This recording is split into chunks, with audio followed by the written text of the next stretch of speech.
Okay. All right, come on, come on. I know we didn't kill any humans. Let's Mercy or Prudence.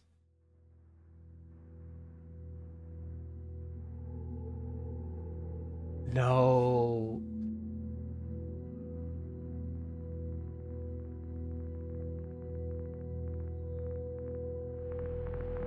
Oh, it could have been anywhere.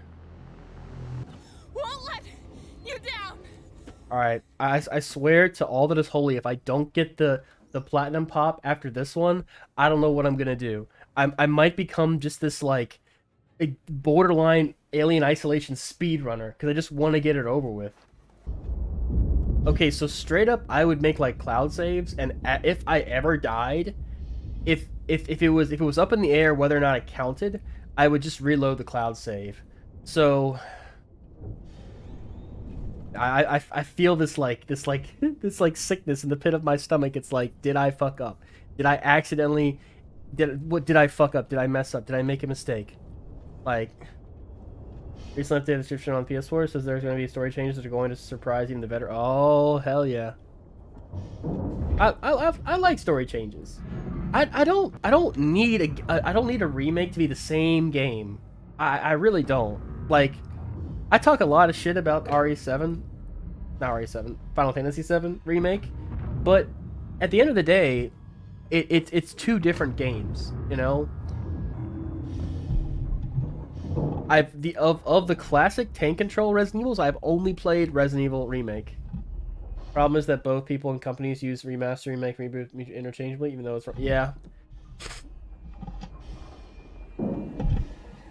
I remember when Shazam came out. I mean, Silent Hill, Shattered Memories. I remember in Shazam, SHSM, Shazam. I remember when Silent Hill Shattered Memories was coming out. Everyone said, "Oh, it's a reimagining." Is a reimagining, a reimagining. Is a reimagining. Reimagining. A reimagining. We've reimagined this. Reimagining. Is reimagining. The reimagining. This reimagined. We've really reimagined it. Is reimagining. This reimagining. The reimagining. Reimagining. Basically, a reimagining Is a reimagining. Is a reimagination, their reimagining Of Silent Hill 1. I want to say that was the first game where they said reimagining so much. Reimagining. a reimagining is a reimagining. A reimagined completely reimagines it. This is an abortion. It's a full-blown reimagining. This is actually a reimagining. Is a reimagining. A reimagining. The reimagining. It's a complete reimaging. A reimagining. A reimagining. Reimagining. Reimagined. A reimagining. A reimagining. I told you, it's a reimagining. It became like a meme. And because of that game, like when they make a remake that's like nothing like the original game, they're like, oh well, it's just a reimagining. You know, it became like a meme because they said it so much. Like, you look at every single interview ever for Shazam before it came out, and every single person says it's a reimagining. Yo, I can hear them moving around. I love how calm Ripley is. Crisis Core Final Fantasy VII Reunion is remastered Crisis Core. It's not a fucking remaster. It's a remake. I mean, it has different. Some of the dialogue's a bit different. The character models are all updated. The voice acting's different.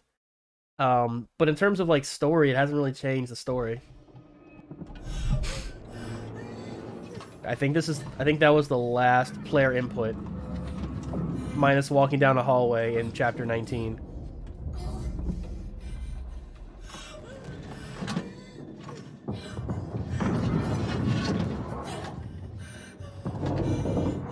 One thing I love about this game is they don't try to explain like where the aliens came from or anything like that. They're just like, yo, these things suck.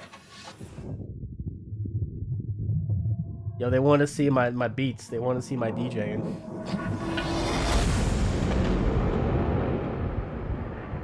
Yeah, it doesn't. So, remake, but the advertising story pages said it's a remaster. It's like a remaster is just take the game and put it on a PS4 and just have it like well, because the PSP, like, what's the resolution on the PSP? Like 240? Like, you put 240 on a modern console and they'd be like, what the fuck? I mean, I wouldn't give a fuck. I'd be like, hell yeah, this is a great game, you know? It's how we used to play games back in the day.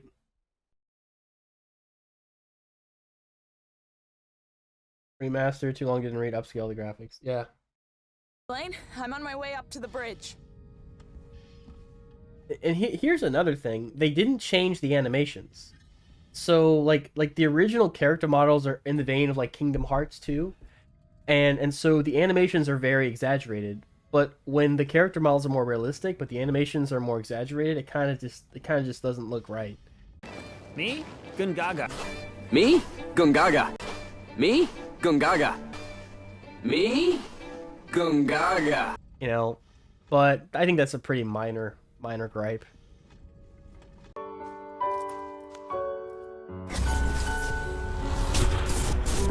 Me? Gungaga. Bet you just don't know how to use it. Gungaga. Really? Okay, this is it. Oh, this is it. Oh, my heart's pounding. Not because of this alien, though. Oh, it could have been anywhere. My heart is pounding not because of this alien.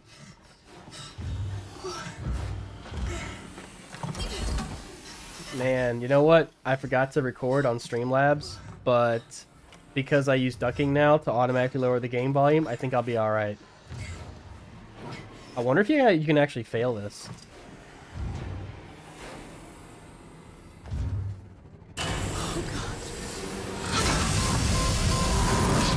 Shit, here it is. Oh, God. Don't do this to me. Oh! Oh! Oh! Oh! Oh! Oh! Oh! Oh, we got it. We got it. We got one shot. Oh my God, it's finally over. Jesus. Oh my God.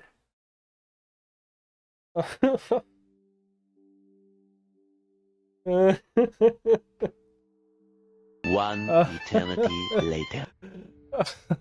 We got it. We got it. Oh, I feel like I really did escape the aliens. Oh man, I'm sorry if that was. I don't know how loud that was, but I'm not recording this, so all I have is the is the VOD to edit. Yeah, I don't know if you guys could tell, but I kind of just wanted this to be over. Okay. Let's back up a second. So for those of you that only watch the YouTube Platinum Pops, I think there's a few of you. Maybe. I don't know. For those of you that just randomly discovered me, the algorithm blessed you. I am Kashmir Z. I go after Platinum trophies. And this is my 86th Platinum trophy. And this one was a slog. This one was kind of rough. And it's, I'd say 90% my fault. Okay?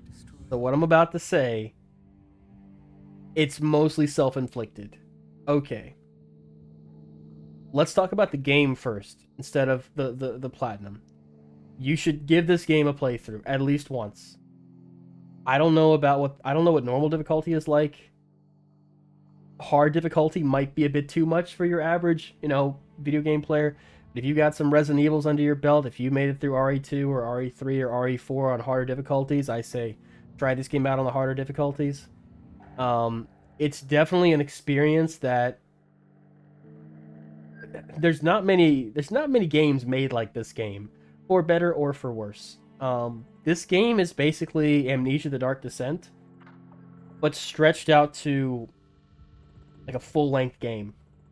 A much, very, very long full-length game. There's no way to completely eliminate the alien. There's no way to kill the alien. You can fight the alien off, but that's only going to give you about a minute or two of like space, and you just use resources to get that minute or two of space for yourself.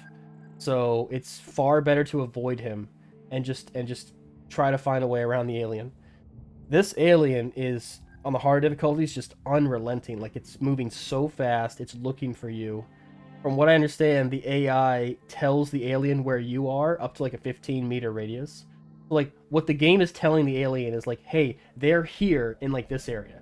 And the alien will go there and they'll just look around and then they'll start searching. So if you're moving very slowly and you're staying in the same area, eventually the alien's going to find you because he's just going to search everything. So, but the alien can also hear very well. So if you like run or you even like walk fast, the alien will hear you and run and get you. So how do you win? I don't know. And I got the platinum. But no, but seriously, it's definitely a very tense and anxiety-inducing experience. I bought it for $5. PSN had some kind of sale. I bought it for $5. Now, I didn't buy the season pass. The season pass like $40 to give you all the DLC, mostly because there's no trophies for it. But also, I had to play through this game 3 times. I'm good when it comes to Alien. Like I've had my fill. I watched the movies kind of in my off time while I was playing through this game. I got it. I'm good. No more Alien for me. This game is pretty long. This game is surprisingly long for what its concept is. I think it's too long. My first playthrough was probably 18 hours. That's like a Metroid Prime length action game. Not a survival horror action game. The problem is that the game doesn't really evolve enough or have as much complexity to justify being as long as it is. And there's also not really a variety of environments. The first level of the game looks like the last level of the game, and every level in between, except maybe the alien hive, looks slightly different. But that's not even that long. After a while, you start to be like, okay, when is this fucking thing gonna end? Like, when am I finally gonna get to the end? When am I finally gonna escape from these aliens? There's a lot of instant death mechanics. There are so many instant death mechanics. I don't even know why they give you a health bar. Like, you have the ability to like make medkits. You know, it's not like you just pick up medkits and you can't gain health on the fly. So you would think like, oh, if you can like make medkits, you're probably going to encounter a lot of things that like damage you. Not really. You're going to encounter a lot of things that kill you just instantly, no matter what your health is. If the alien sees you, he's going to run to you and kill you. And like, that's it, you know? The same thing with the face huggers. If the face huggers get to you, they get on your face and like, that's it, you know? Now technically, in the Alien franchise, you don't die when the face huggers do that, but you will eventually die when the chest burster comes out of you. So the game takes being caught by a face hugger as just like an instant death state. I think what it would have been more interesting is that if a face hugger gets you, okay, imagine this. Let's say a face hugger gets you, and like there's like a fade to black, and then you wake up and the face hugger's gone, and you're like, okay. And as you move along, you get to like an X-ray machine, and it turns out there's an alien inside you, and you're like, oh fuck. And let's say you have so much time to like get it out before it like bursts through and kills you, like. And then you have a scene that's similar to, I think it's Prometheus, when Dr. Shaw gets like the alien like removed from her or whatever. It's a pretty awesome scene. Probably the best single scene in Alien, outside of Alien and Aliens. It's really good. But no, I want to say there's probably like 15 facehuggers throughout the game, and the screech they make is the most terrifying thing you've ever heard in your life. Because that screech is like the killer of like one-shot playthroughs. Basically, you walk into a room, you'll hear it, and you look at the ground because you have about 3 seconds to like kill the facehugger before it gets to you, gets to your face, and dies, and you just die instantly. And if you're like me and save scumming, you can't save scum once he touches your face. Like, that's it. You basically just instantly die. There's no hitting the start button and resetting the checkpoint or anything like that. Like, you better hope you had a cloud save. Make sure you don't accidentally hit reload current save, because you just completely nulled one-shot trophy. Hopefully you have a cloud save. I think I'm rambling a bit. Let me explain the story of this game. Amanda Ripley, Ellen Ripley's daughter, I want to say she was 9 or 10 years old during the events of Alien 79, even though you never see her and she's never mentioned. She's mentioned in Aliens. She has become an engineer. It's about 15 years after her mother went missing. And she has this kind of like hole in her heart because she doesn't know what happened to her mother. Chances are she's still alive somewhere. She finds out that the Nostromo flight recorder has been recovered. It's been recovered on LV-426. I don't think it's ever explained how it got there. Maybe there's like some data log buried somewhere that explains how it got there. I didn't find it, but whatever, it doesn't matter. You eventually find the flight recorder, and the flight recorder actually has a message for Amanda Ripley from her mother, Ellen Ripley, and it's voiced by Sigourney Weaver. And it says, "I'm so proud of you, Amanda. I love you, and I'll see you soon." Like, that's it. Like, that's it. It's literally just a hey, I love you, and I'm proud of you. And that's it. By the time, so you spend the whole damn game just trying to get the fuck away from the alien and get off the space station. By the time I got to the flight recorder, I was like, oh yeah, there was a flight recorder in this whole. She's trying to find this flight recorder because it belonged to her mom's ship. Oh, that's right, I completely forgot. It's like the thing that's driving the plot forward in the very beginning. It's the thing that gets Amanda Ripley to the space station where the alien is, and then like. There's a fake out very early on where she thinks she finds the flight recorder, but she doesn't find it. And then like almost at the very end of the game, she finds it, and it's like, I love you, Amanda. I'm like, oh yeah, I forgot that was a part of the game. Okay, that's cool. But there's still like an hour or two of gameplay left. Like you're still. Yeah, they didn't really line up the emotional climax and the like actual climax. It just kind of like, eh. The game is too long for its own good to have like a proper story. The story of this game is we need to get the fuck out of here. Like we need to get the hell out of this place.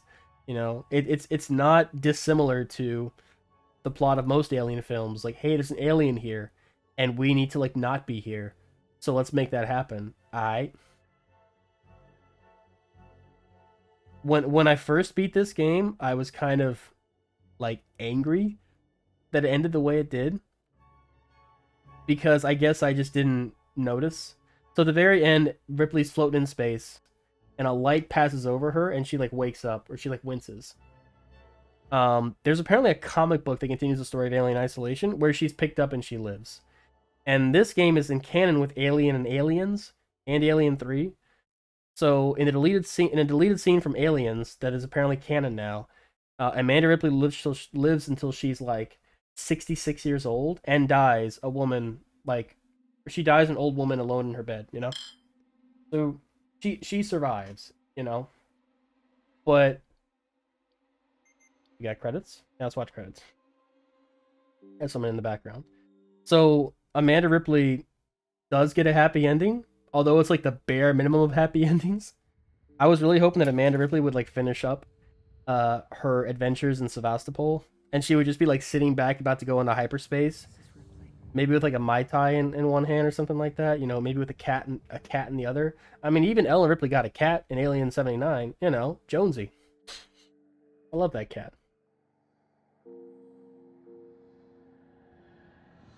This is Ripley. Okay, let's talk about the platinum. The platinum is like 98% fine. One fucking trophy, man. There's one trophy. One shot. Beat the whole game without dying.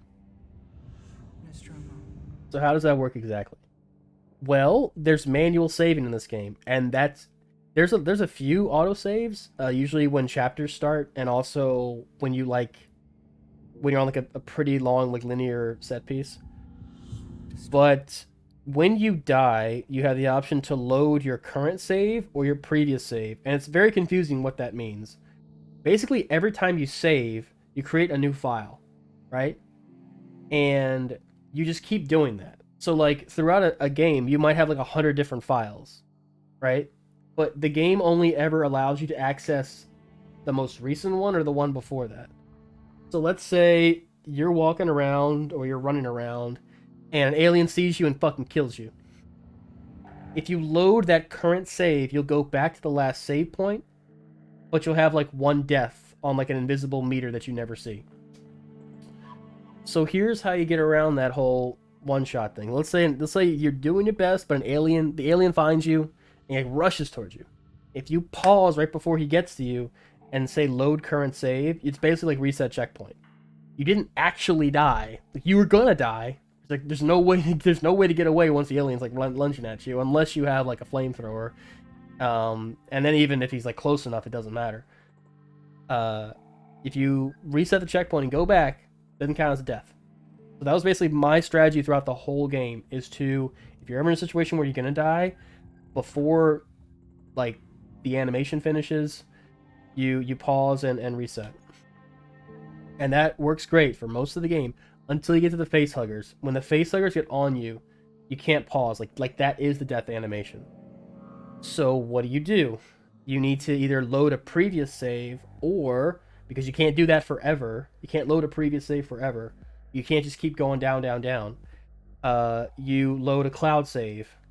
And so what I did is, every time I saved in an area with facehuggers, I would save it to the cloud, and if I died, I would just close the fucking game, download the cloud save, because my console save is already fucked, download the cloud save, and I would basically just start from my last save, but since it's a cloud save, it doesn't count that death. Yeah. What I'm saying is probably very confusing, which is probably why I fucked up on my actual no death run and ended up, I guess I had a death or two, because I got to the end of the game and it didn't pop. Oh man, that was a rough day. Oh man. It took like 5 days to get through the game a second time, and you get all the way to the end and you don't get it, and it's like, oh god, help me. So I was like a man on a mission these last 2 days. I got through the whole game again in probably 6 or 7 hours, and even still, I got to the end and I'm like, I must have fucked up. Maybe I didn't do a save right. Maybe I accidentally uploaded a cloud save with a death on it. I don't know, what have I done? You know, I got to the end and I was almost like scared. I was like, oh, please work, please work. That's why I had that little like pop off when I finally got the fucking platinum trophy. I'm pretty proud of this one. This one, it's not really a hard platinum trophy. It's really not. It's a horror game, and so like most horror games, if you know exactly where to go, exactly what weapons to use, exactly where to stand, and exactly like how far to move down a corridor before you summon the enemy, like most of the game is most of the instant deaths are predictable. So like there's a train section toward the end that's predictable. The face huggers are always in the same place. Like there's no random spawns of face huggers. They're always in the same place and always come from the same direction. If you memorize them, face huggers are not an issue. The alien is kind of unpredictable, but you have some, towards the end of the game, you have a flamethrower and you have Molotov cocktails. If you throw a Molotov cocktail at the alien or you use the flamethrower, you'll chase him off and he'll go up in the vents for a couple minutes, then he'll come back down and start looking for you again. So the alien's on your ass a lot in like the last couple chapters. It's basically like the final boss, because the alien's like way more aggressive then. And by then you should have saved up resources, so if you fuck up and the alien's rushing at you, just... I think there's one time in the whole game where the alien will rush at you. There's one time in the whole game where there's a scripted sequence where the alien like just appears and lunges at you. It's the very end of the game. But by then you're guaranteed to have the flamethrower. Like the game puts it out right in front of you. I want to say picking up the flamethrower is actually like a main mission objective, so you have to pick it up to like get through the mission. So it's basically impossible to be at that part of the game without a way to defend yourself, and that's the only time the alien will like rush you and like instantly knows where you are. So the game is very fair. Like the game is fine. The nuts and bolts of it are fine. The only issue I have with it is it's too long, and by the 4th or 5th chapter, you have everything you're going to get throughout the whole game. Minus like the shotgun. But like the shotgun is just, I mean, it's a shotgun. Like it's not a revolutionary gameplay development, you know? It's a game that kind of leans on its main conceit way too much. It's almost like a Zelda game. What I mean by that is like, oh, Zelda Twilight Princess, oh, that's the one with the wolf, you know? So like that's the only unique thing it has to offer. Like this game's biggest unique thing it has to offer is the alien itself, and it's very, very good. But like that's about it. Like that's all it really has to offer. It's a gorgeous game. It's very atmospheric. It's beautiful. It has a wonderful art style that's heavily based on Alien 79. But in terms of like a unique experience, it's the alien. Like that's the unique experience. And the game is too long for just that one experience. If the game's length was maybe cut in half, or maybe 2/3 of what it is right now, it'd be way better, because it's a game that I think overstays its welcome. Now, with that being said, the better you get at it, the faster you can get through it. I got through it pretty fast, for me anyway. And I want to say, like, I saw a speed run, like 20 minutes or something. It's like ridiculously fast how fast you can get through this game. But for a first playthrough, you're gonna get to a point in the first playthrough. I can guarantee you're gonna get to a point in the first playthrough where you're like, I just want it to end already. I just want it to be over. Like, the game doesn't have any tricks past like maybe chapter 10, and there's 19 chapters. The best the game can do is throw facehuggers at you. But facehuggers are they always know where you are. They rush you, and they always come from the same direction. So if you just memorize where they are and kill them, like, that's it. They're almost like an obstacle instead of an enemy. In chapter 14, you have to deal with 2 aliens. And on the hard difficulties, it's very difficult because but if you use the distractors, like the noisemaker or the flare, the aliens will become attracted to, like, both aliens will be attracted to them. So, like, you'll have both aliens just, like, staring at these flares, and it's like, if there's 2 aliens or 3 aliens or 4 aliens or 5, it, like, doesn't matter, because the distractors work for all of them. So as long as you throw a distractor, you don't really need to worry about 2 aliens going around, because now you're just going to have 2 aliens looking at a flare instead of 1, you know? So in terms of tricks up its sleeve, it doesn't have any past, like, the halfway point of the game.